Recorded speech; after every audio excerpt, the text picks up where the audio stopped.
So my name is Janet Brookes, and I want to welcome you all today because our guest today is Rob Gelder. And I'd like to tell you a little bit about him that I got off before I'll ask him if he's going to give us a talk today. Rob, I'm sorry, not Bob, because your name's Robert, so I want to call you Bob. It happens all the time. So sorry. Rob was born and raised in Upper New York State and received a degree in political science from the University of Rochester. He studied Norwegian in Oslo and through that moved to Seattle in 1990. He has lived in Kitsap County for 16 years, the last 13 of those in Keyport. And he joined the Board of County Commissioners, where he represents District 1 in March of 2011. So my mathematics say that's 9 years. So welcome, Rob, today. Thank you. I wondered if you could tell us a few things about being county commissioner. I know we have 3 of them, and we have districts 1, 2, and 3. And I am guessing that District 1 encompasses Bainbridge Island. I know you do Keyport over to Kingston because you've been active in Kingston. Right. I'll tell me if I get too down in the weeds, and then I'll pull back up. But basically, within the state of Washington, there are 2 forms of county government. You can either be sort of the standard form or constitutional, which includes a board of 3 county commissioners, or you can be a charter county, which is there are 7 charter counties throughout the state of Washington, so 7 of the 39. And they generally comprise of a council as well as an executive. Often the councils tend to be a little bit larger, but not always the case. So you have Clallam County has a charter county. You have San Juan Island San Juan County is also charter, but they also maintained a 3-member board of commissioners. So we have a 3-form board of commissioners. We have 3 districts. The first district, which I represent, basically is from the Brownsville area, and you follow the Brownsville Highway over to Wagga Way to Silverdale, takes up North Ridgetop, all of the Bangor Base, everything north to Hansville, and includes Bainbridge Island. So what makes it unique is that during the primary during an election year, and both the first and second districts are up in the presidential year, so this year, there is a primary race just within the district. So the idea behind that is that the district has the choice first of who goes on to the general election and runs countywide in the general election. So say there were 5 people, the district voters would then cull that down to the top 2. Those top 2 would then run in November countywide. And what makes the Board of County Commissioners a bit unique is that we really don't have any power or authority bestowed upon us as an individual. The authority that's given to the county is a board as a whole.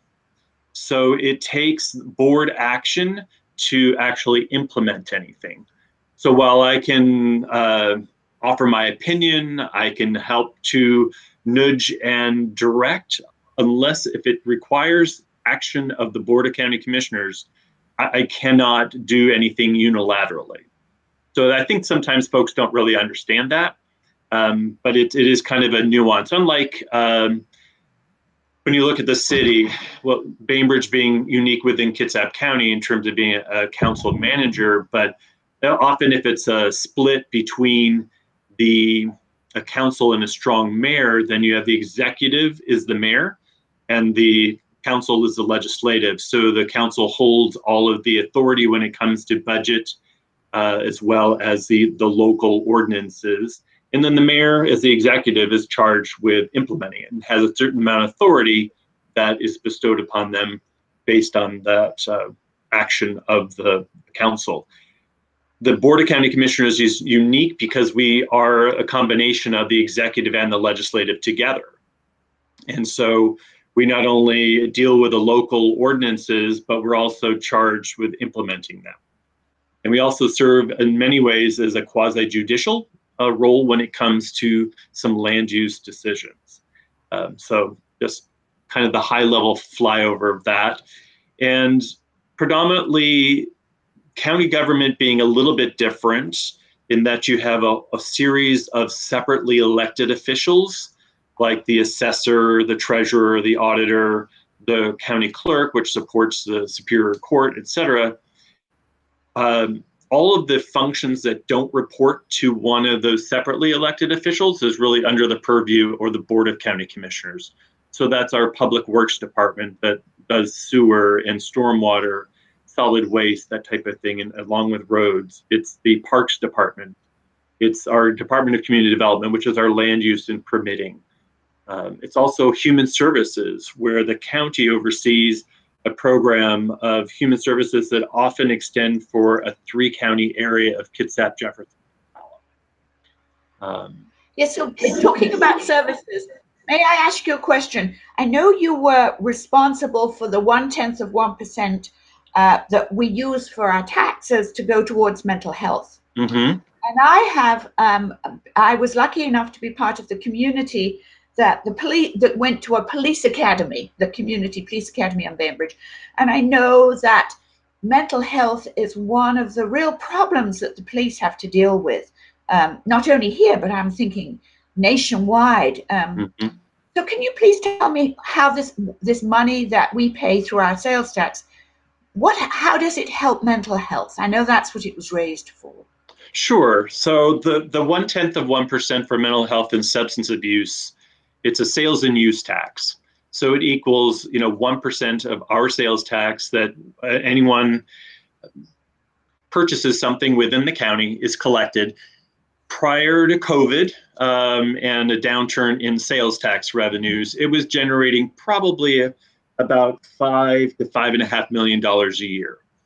There is then we established at the same time that we implemented the tax, a Citizens Advisory Committee. So that's a group of individuals that basically oversee the operations of and distribution of those resources. So we implemented a request for proposal process, basically. So jurisdictions and organizations throughout Kitsap County are able to apply for funding from those sources. So that establishes what's an allowed use. And it often is programs that focus on crisis intervention. It focuses on the diversion courts. So there may be like a drug court or a mental health court or veterans court. And it's really meant to help to pull folks out of really what ends up being a pipeline that goes from folks that do have mental health or other co-occurring issues that end up landing in the emergency room or the jail. And so how do we try to affect programs or support programs that can kind of reduce that pipeline? And so we've been making targeted investments in that. Big part of the review that I have appreciated over the years is that we've partnered with the Kitsap Public Health District to actually use their epidemiologists to help us make sure that we could measure the effectiveness of each one of those investments. So it's looking at collective impact. It's looking at making sure that we're measuring outcomes and not just widgets. Because you can always talk about the number of people that you serve, but it's about the quality of that service and the outcome that we're really trying to get at. So that helps to guide then from one year to the next, those investments over time. So Rob, that's funded by the sales tax. So would you like to comment on the fall in sales tax, what it's doing to the county budget? Yeah, that's a big topic at this point in time. So the revenues that cities and counties are able to collect are a little bit different. In principle, there are two main forms of revenues for county jurisdictions, that is property taxes and sales tax. At this point in time, our property tax is about on budget. For the most part, the treasurer actually extended the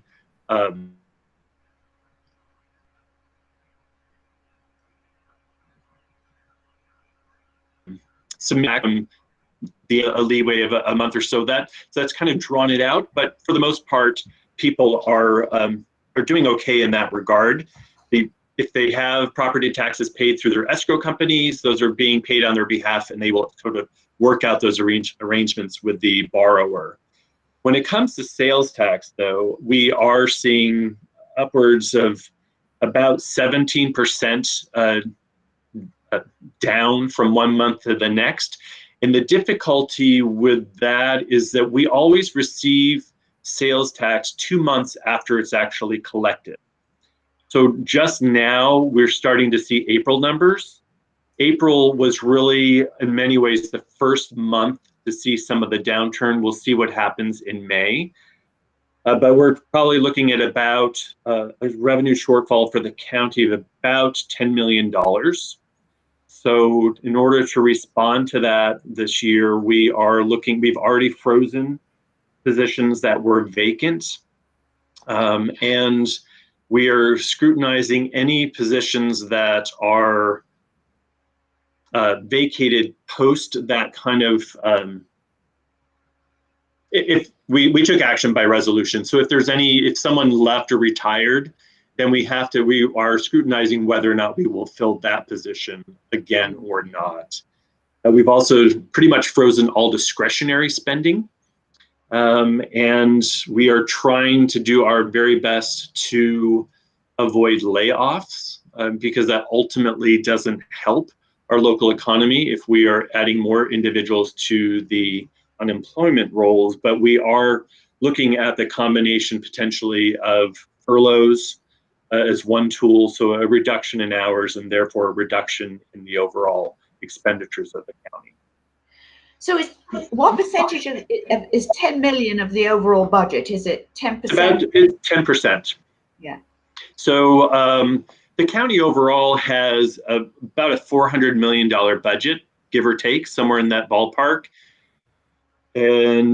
But of that, most of the funds are fairly restricted because a lot of them are related to grant funding that comes in to support various human service programs, or they're part of the road fund, which is only used for the road infrastructure or some utility type of thing. So all of those make up about 2/3, and it includes the mental health and substance abuse tax. That's all separate aside, but where we're talking more about the general fund, which is where we have some amount of discretion that supports all the sort of the general services of the local government. So yeah, we're looking at about a 10% cut in that overall funding. So I know you were the chairman of the State Route 305 committee that looked in the congestion between Poulsbo and Winslow, and in the last 2 or 3 months that has certainly not been as congested as it used to be. No. So can you tell me where are we then on what is happening on State Route 305 with the roundabouts and everything? On some level, I would say you may know more than I do because it's a changing topic, right? So last fall, I mean, we were moving along. We had a plan for some prioritized improvements along the corridor for congestion and safety. And then all of a sudden, I-99, 67 or 9, I can't remember the number now, the initiative passed last fall, which basically decimated the transportation budget. So everything went on hold for several months. They started to come up with a plan of what could or couldn't be funded, especially if things were already under contract, then those were able to move along. Unfortunately, we were this close to starting, and so pretty much everything was on pause. You take that, and then you layer on the same economic impacts that are happening on the state level from COVID and the loss of sales tax revenue. They're projecting, I think, about a $9 billion deficit or reduction over the next 2 years, so about $4.5 billion for this current year. And that also will impact transportation projects overall. So the short of the long of it is the Poulsbo Johnson Road Highway 305 roundabout because there are a whole bunch of different funding streams, and the state funding was just a portion of it. That has gone out to bid. They've selected a contractor, and that work will begin this summer. But pretty much all the other projects at this point in time are on hold until we know the state of future funding. So where Paulsbo is 305 and Johnson Road. Can you please? It's sort of the entrance to Paulsbo in the initial southeastern limit of the city limits. So if you are traveling along, you've gone through the intersection at Suquamish Way by the casino. Yes. And probably another mile and a half up, you've passed Totten Road, and then the next kind of connection, main intersection, is Johnson Road. You've passed Knoll Road and Seminole, and so it's one that hasn't seen a lot of activity, but the city is realigning the Knoll Road. They're doing a Knoll Road kind of realignment to align with the roundabout. And so that will be one of the main connectors to deal with the population of the homes on that side of the city. So they chose that one first rather than the one that's closer to Totten Road where everybody takes the shortcut through, where the drive-in movie theater used to be. Well, that's because of other funding that was available. So they had lined up a whole bunch of other pieces in terms of federal funding and local funds. And so from that standpoint, it was the most ready to go. Okay. So we in other words, it may be a few years then before we get the roundabouts on 305. Very possibly, because originally when the Connecting Washington package was approved in 2015, it assigned dollars to certain biennium. And we had 3 biennia that were, our funding was to be allocated over. And that started already, a year or so ago. So unfortunately, that clock is ticking. And until the legislature does a rebalancing of that funding and figuring out how do they backfill, I don't know if that funding will go away. I don't know if the biennial kind of obligation will stretch out so we have more time to do it. But it's one of the big questions the legislature is going to have to take up most likely during their long session coming up next year. Okay, thank you.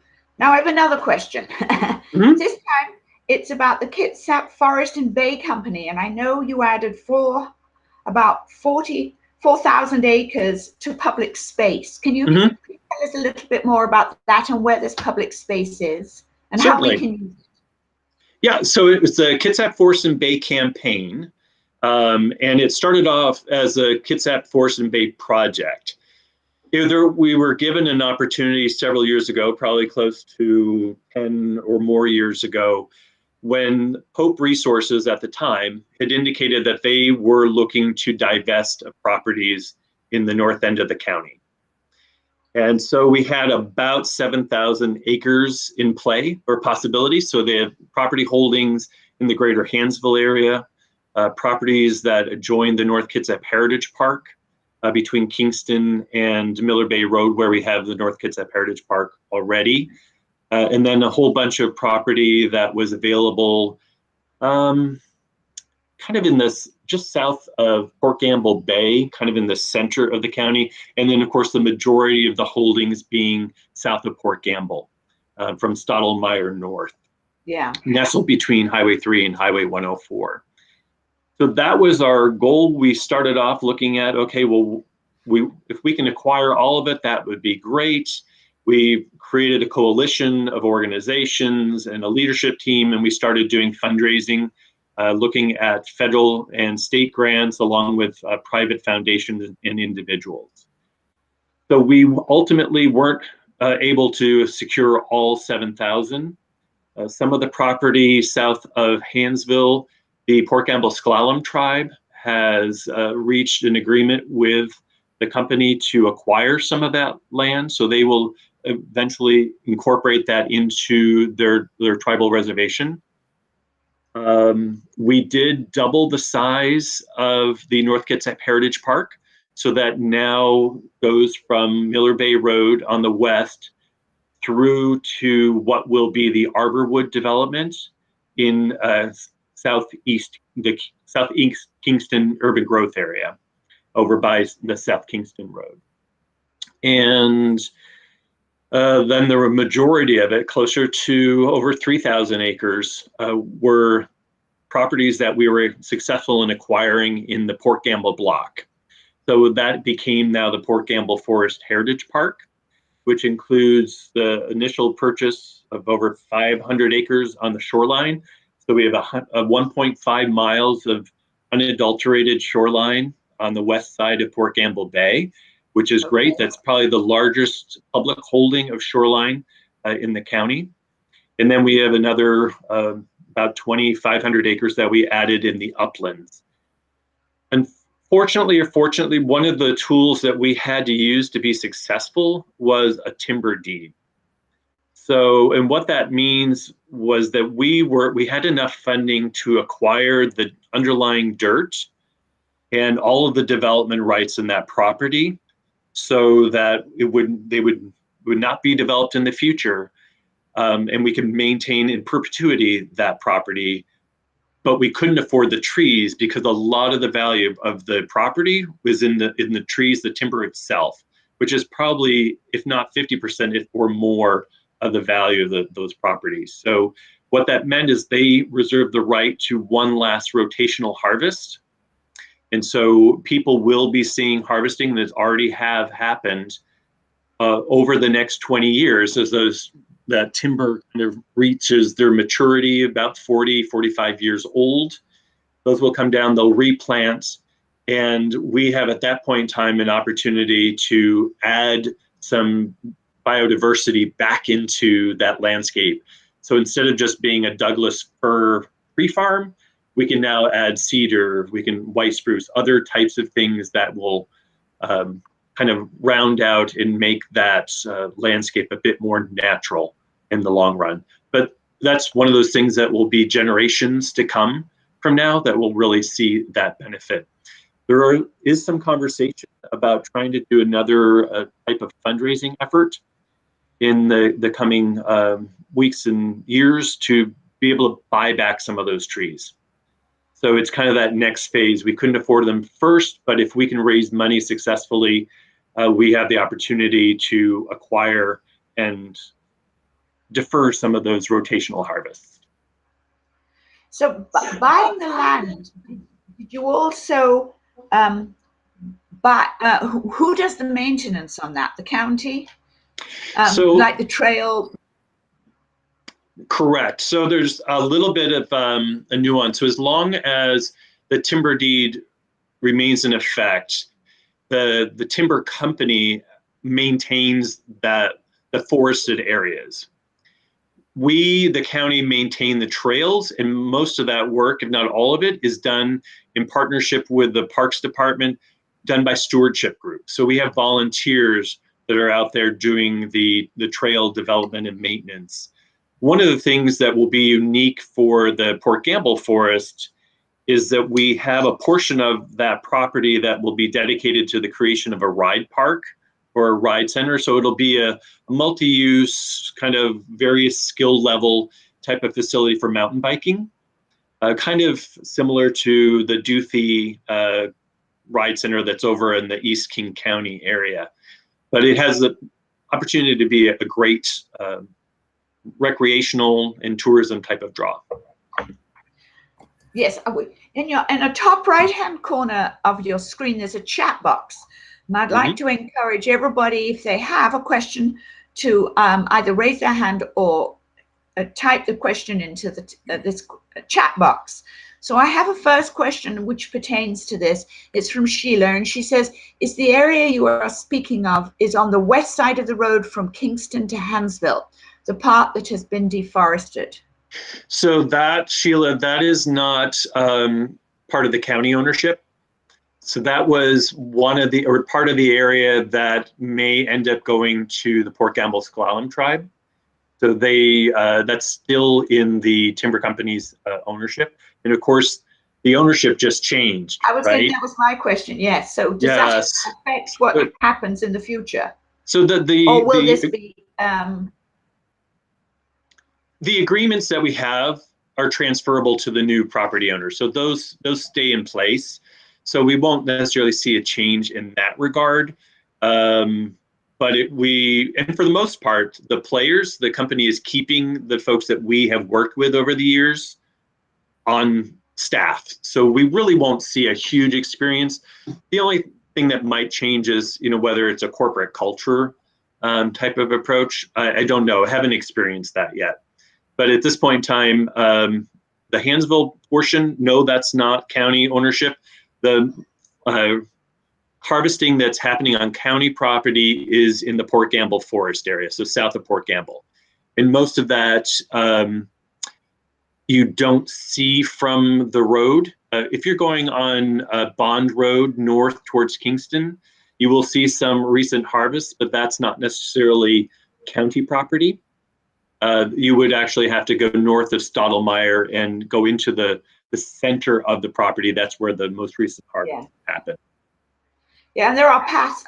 If you walk through there are paths that go by this where that has happened. Oh yes, and it's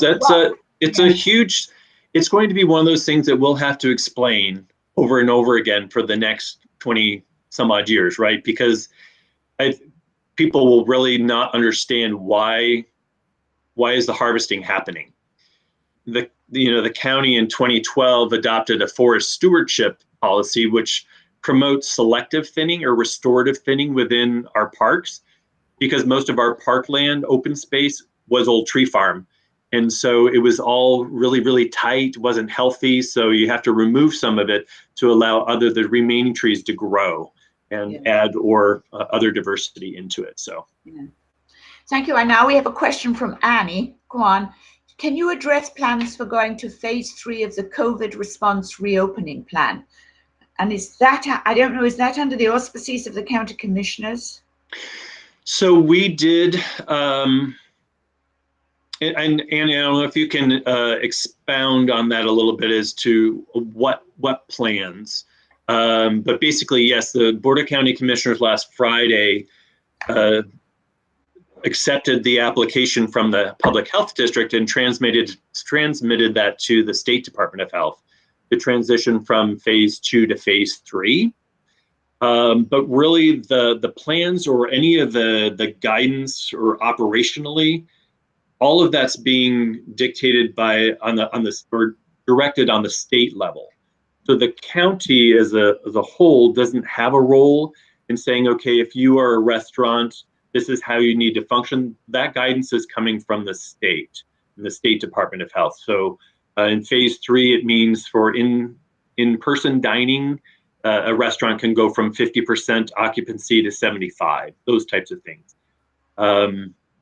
Relative to the county, though, one of the things that is able to happen at that point in time for local governments is they're able to reopen their customer-facing type of services. So Bainbridge Island City Hall will be able to be opened, Polsbo, et cetera. And the county is looking to open up our facilities back, I think at this point in time, because we still haven't heard about the acceptance of that transition, probably on the July 6th timeframe. Thank you. Now, hopefully Annie let us know if that answers your question or not.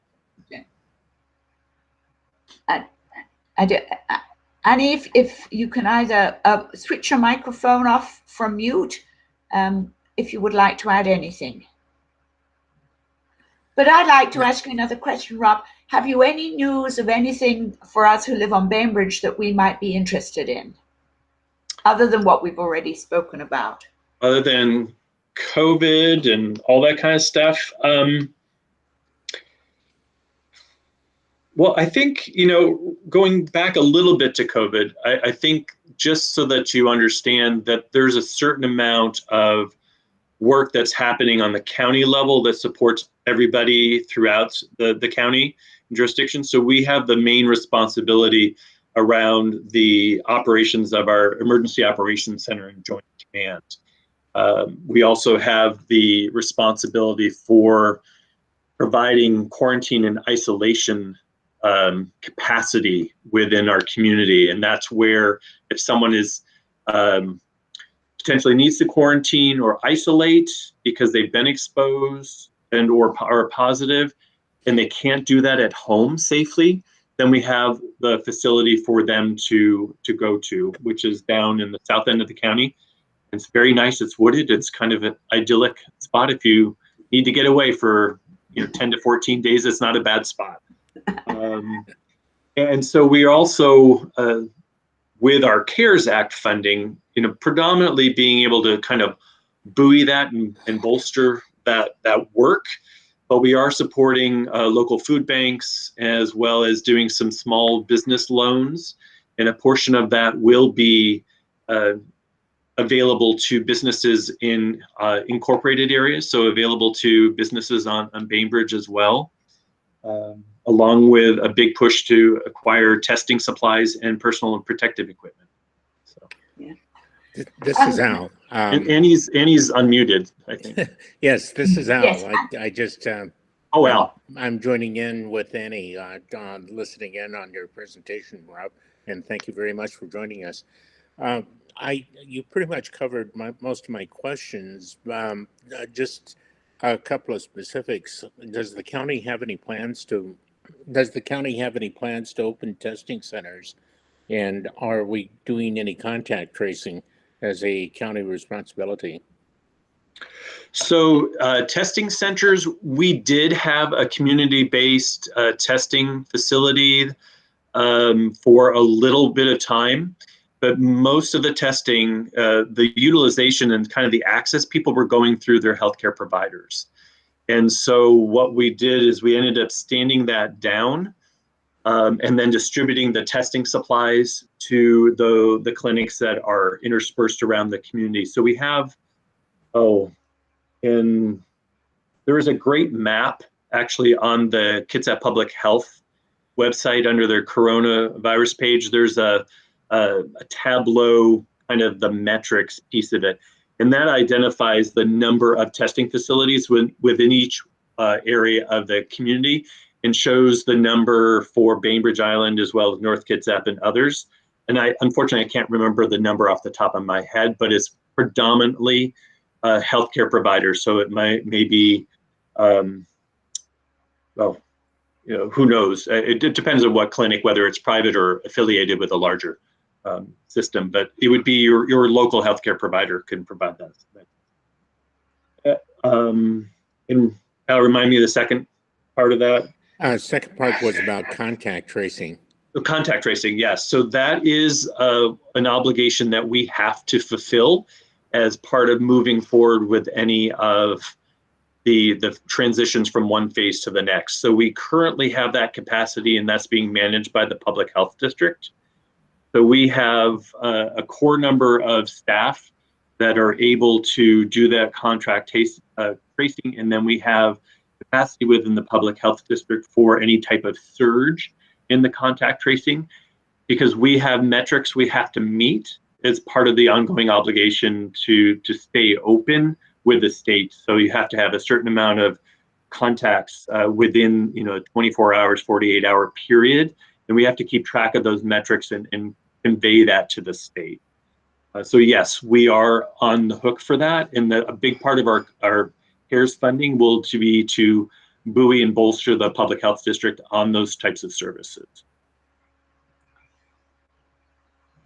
Thank you. And now we have a question from Bob. Going back to mental health, are there any plans to develop services targeting seniors? Many therapists don't want to accept Medicare patients. Mental health resources in the county are limited for seniors.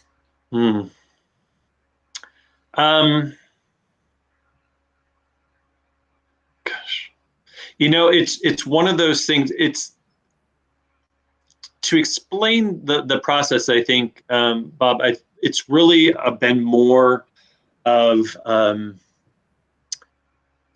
as opposed to being an RFP, a request for proposals, that's kind of much more directive, that we're going to allocate X number of dollars for X, Y, or Z types of programs.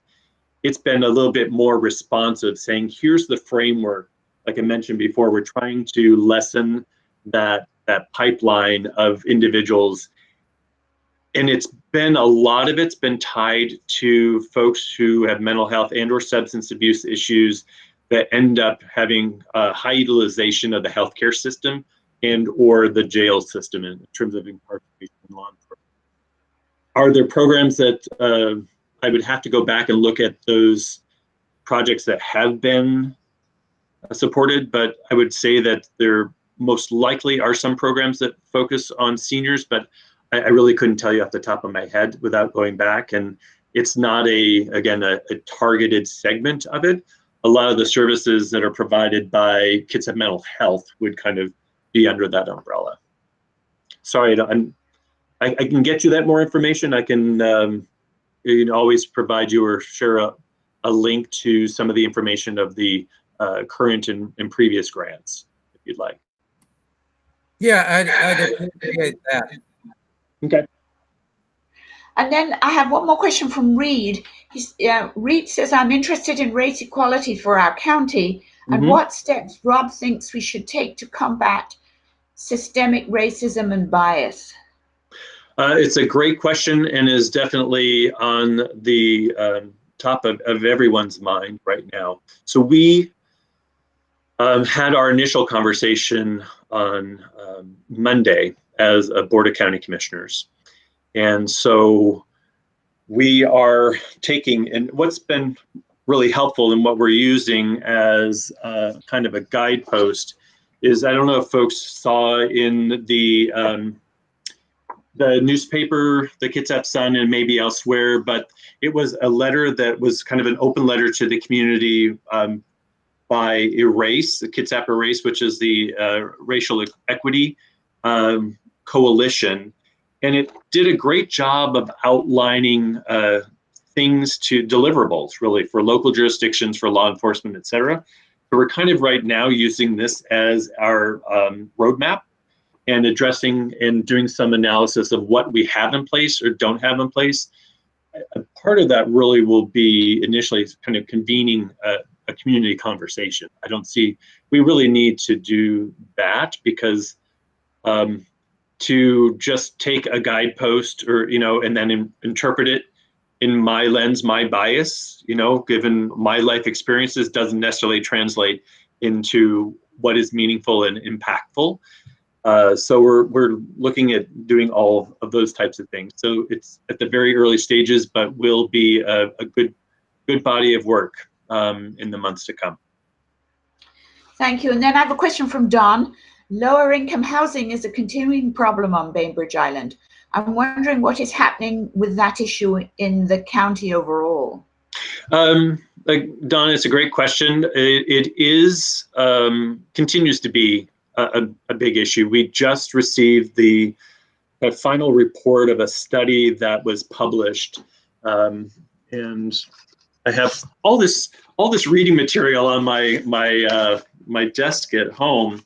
But it is the city of Bremerton and Kitsap County did an affordable housing study, and that is available online. The Eco Northwest did the report, and it did an inventory of available affordable housing in the community, and then provided various policy types of recommendations that we can consider. Right now, we are just not producing the number of housing units that we need. I can, so quickly, just, so they were looking at a planning horizon that mirrors our comprehensive planning. So looking out to 2036. And they basically said that Kitsap County and its jurisdiction, so that's all across the board, will need approximately 25,150 new housing units to 2036, or about 1,480 per year for the next 17 years. Right now, we're only producing about 500 units, a little over 500 units. So we are way off. And one can argue any number of the reasons why. We lost a lot of ground when it came after the 12 years ago, after the Great Recession. There was a huge amount of loss of capital, a huge amount of a loss of a skilled workforce that was actually doing the construction of that housing. right at the time we were starting to see some of the capital, relax a little bit in different programs, whether that's through the Housing Trust Fund or banks and regular conventional funding or loans, we still have not seen the rebound in that workforce. And so that's really been a major driver in the slowness of kind of having things come on board. I can't really speak to the efforts in each one of the cities. I'm more probably familiar with the metrics within the county, but what we're really looking at is sort of from a land use standpoint, how many site development activity permits and subdivision is going on, because that for us is an indicator of a future state of what permits will be pulled. So we'll have a sense of how many housing units will be coming on board. Not all of those are what we might consider affordable, right? Those are being done by developers. There's a certain amount of affordability that's driven by the availability of housing stock, right? So if we had a flooded market of houses, the appreciation would not happen as quickly as it is right now. Countywide, we're still at, I think, a month or a little bit more than a month of inventory from the real estate standpoint. So we're still seeing a very competitive market for single family residences and an appreciation of the value of those. So we're not tipping the scale on that one. Yeah. My hope from the county standpoint, and the conversations got derailed because of COVID, but we were looking at taking some of our $1406 in, just a quick background. The legislature a year or so, two ago, created what's considered a sales tax rebate for local jurisdictions. So out of the portion of the state sales tax, they will redistribute back to the local jurisdictions monies for affordable housing. And so it will come in dribs and drabs over the course of a year, but we had the authority to bond against that. So it was kind of, we could get a certain amount. And unfortunately for the county in an unincorporated Kitsap was only about $8.5 million. But my hope was that we could actually use that funding to acquire property, because one of the biggest hurdles for affordable housing is the acquisition of the dirt. There are other avenues for getting funding to do the construction, but that's the biggest thing. So could we utilize that, acquire property, hold it in perpetuity, like kind of a land trust or something along that line, so that we can get a few more units on the ground? But it's not even going to come close to it with that one. And yeah, so anyway, sorry about that. That's kind of where we're at. Yes, land is hard to come by. It is. It is. And, and They are. for better, for worse, I mean, Growth Management Act, I just am joining a work group on the state level that's looking at the Growth Management Act. It's an offshoot of some work that occurred a year or two ago at the 25th anniversary. But there are definitely key impediments that are pressures that have been created. I think none of us wanted the rural, suburban sprawl, right? The principle behind it was to keep rural and urban. But the moment you sort of put that, the screws to it, or you're just locking down the land availability, you have caused a pressure that is going to seek, basically an increase, because it's supply and demand, right? Less supply, demand is great, the prices go higher. And so I'm not really sure how we'll tackle that one, but it's something that has to be on the table. Yes, because I've noticed in the last 6 weeks since the real estate market took off on Bainbridge, housing is just single unit houses are being bought up at astronomical prices by people from Seattle who want a home office and some ground. And two or three of my realtor friends have really just been surprised at what people will accept. I had dinner with some friends in Pullsboro, and the house next door had sold that day for $150,000 more than the asking price. And that was in Paulsbo. That wasn't on Bainbridge. So no, I think we're going to continue to see that pressures because of COVID. You have folks that have been in those urban areas along the I-5 corridor where they have experienced a very different type of disease process. I think they're starting to look west and elsewhere. Yes. Because they want a little more space. They want to get out of that area. And so, yes, they have the dollars because of the housing prices. And so it's going to have this ripple effect from the epicenter of Seattle out to the West Sound as well. Well, yes, because 20 years ago, it took half an hour to get from Bainbridge to Seattle. 20 years ago, it took half an hour to get from Bellingham, well, something north of Mount Say Vernon. Everett down to Seattle or something. Yes. Yeah. And now it takes 3 times as long on I-5, but guess what? The ferry still takes the same amount of time. So, and you don't have to drive. Yeah. So I can see that why it's happening. And so that's just another one of our pressure points. Yes, it is, unfortunately. Does anyone else have any more questions? Or Rob, do you have anything you would like to add to any of the things that? You know, I had made a little list on my Post-it notes, and we talked about COVID care funding, budget impacts of the current downturn, phase 3 a bit.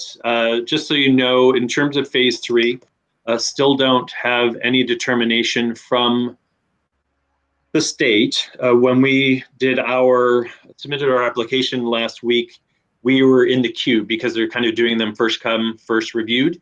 So we were 3rd or 4th in line, and they just started reviewing our application on Tuesday. They had some additional questions for our public health staff, and they provided that. So they're continuing today. And so I don't know when they'll finish that, but we're kind of in a wait and see mode. Metrics wise, I don't see why there would not be a transition from 2 to 3, just because our rate of incidence is still within the 25 individuals per 100,000, because that puts us at about 60 positives over a 2-week period. So that's definitely within range. And then we talked about the racial justice piece of it. Those were all on my list, but yeah. Yes, so thank you. Reed has put into the chat box the page that you mentioned on testing. So if anyone wants to see that, that's in the chat box. So Rob, I want to thank you very much for joining us today. Well, thank you for the invitation. And we have learned quite a lot about what is happening in the county. We tend to be a little isolated here on Bainbridge. So because and having been the person who's represented Bainbridge on the Kitsap Regional Library, the library is actually the only services that is provided county-wide in Kitsap. So we don't often hear what happens in the other parts of the county because somehow we don't seem to be related to it as much as the library.